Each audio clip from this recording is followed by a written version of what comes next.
World leaders have gathered in Washington for the NATO summit as the organization celebrates its 75th anniversary. NATO chief Jens Stoltenberg urged leaders of the Transatlantic Security Alliance to maintain support for Ukraine in its war against Russia's invasion, declaring that the outcome of the conflict would shape global security for decades.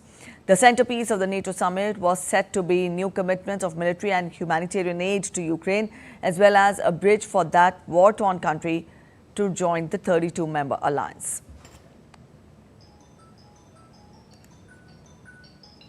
The U.S. and its allies will deliver 5 additional air defense systems to Kyiv, affirming their full support for Ukraine. The announcement from the U.S. President Joe Biden while awarding NATO Secretary General Jens Stoltenberg with the U.S.'s highest honor, the Presidential Medal of Freedom. Nearly 24 allied partners have signed the bilateral security agreements with Ukraine, and more countries will follow. Today, I'm announcing the historic donation of air defense equipment for Ukraine. The United States, Germany, the Netherlands, Romania, and Italy will provide Ukraine with the equipment for 5 additional strategic air defense systems. And in the coming months, the United States and our partners intend to provide Ukraine with dozens of additional tactical air defense systems. NATO chief Jens Stoltenberg announced to have placed an order for Stinger anti-aircraft missiles worth almost $700 million in the name of several member states on Tuesday. Stoltenberg was addressing a gathering of defense industry leaders on the sidelines of the NATO summit in Washington.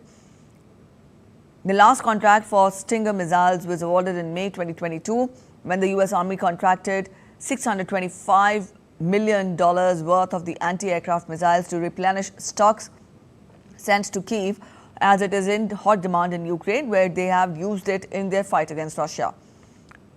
The NATO order for Stingers will keep the production line running through 2029. The NSPA, the Support and Procurement Agency, agreed contracts worth over $11 billion for ammunition and capabilities. And just today, the NSPA signed new multinational contracts for Stinger missiles worth almost $700 million. The grinding Ukraine-Russia conflict is going to dominate private conversations between the leaders of the 32 NATO member countries. NATO Secretary General Stoltenberg appeared with U.S. Secretary of State Antony Blinken and announced that there will be some decisions on Ukraine during the summit. Members have a full agenda focused on military and financial aid for Ukraine and offering some pathway towards eventful NATO membership for Kyiv. We have NATO coming together for its 75th anniversary here in Washington. Of course, celebrating those 75 years, but more important, focused on today and the following days and making sure that our alliance continues to do what it's done so successfully for 75 years, which is to ensure the defense of its members.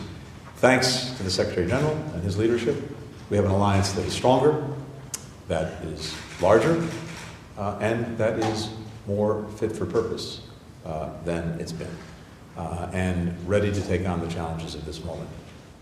It will be a summit where we celebrate the most successful alliance in history, but we're also going to make important decisions for the future on deterrence and defense, on Ukraine, on partnerships in the Asia-Pacific. And of course, none of this would have been possible without the leadership of the United States, of President Biden, of you, to ensure that we have now 32 allies agreeing on all these important decisions we will take during the summit here in Washington. We will make decisions on Ukraine, and I think what we have seen over the last days demonstrates the need to step up our support for Ukraine.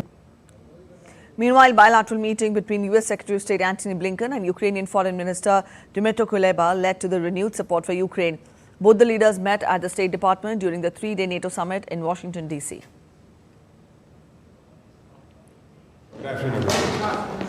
It is, as always, a great pleasure to have my colleague, my friend Dmytro Kuleba here as we start the NATO summit, a summit that will further strengthen Ukraine's ties to the North Atlantic Treaty Organization and its path to membership. We've done a lot of work in recent weeks and recent months on that, and I think you'll see a very strong package emerge from this summit for Ukraine. More broadly, we've been working closely together to make sure that as things move forward, Ukraine has what it needs to stand strongly on its own feet, militarily, economically, democratically. And we're on a very good pathway to do just that. We seem to be set before a very, very important gathering of leaders. Thank you for working diligently on on reaching some of very important agreements on air defense and for the assistance that NATO will be providing to Ukraine. This is all essential. And I'm looking forward to continuing our partnership and friendship and cooperation. It is the 75th anniversary of the alliance, with support for Ukraine topping the agenda, but the president is in fact fighting for political survival after a poor debate performance. Biden is struggling to convince Democrats that he is still mentally fit to run for re-election. Kate Fisher gets us more from Washington. As Joe Biden welcomed delegates to the summit in Washington, D.C., much of the focus was actually on him. At aged 81, he's older than the NATO alliance, an alliance that he hailed, and he pledged that Ukraine can and will stop Russia. The speech was forceful and clear, and so any of his critics expecting to see a stumble like those that he had during the presidential debate would have been disappointed. But this wasn't evidence that he can handle a high-pressure situation.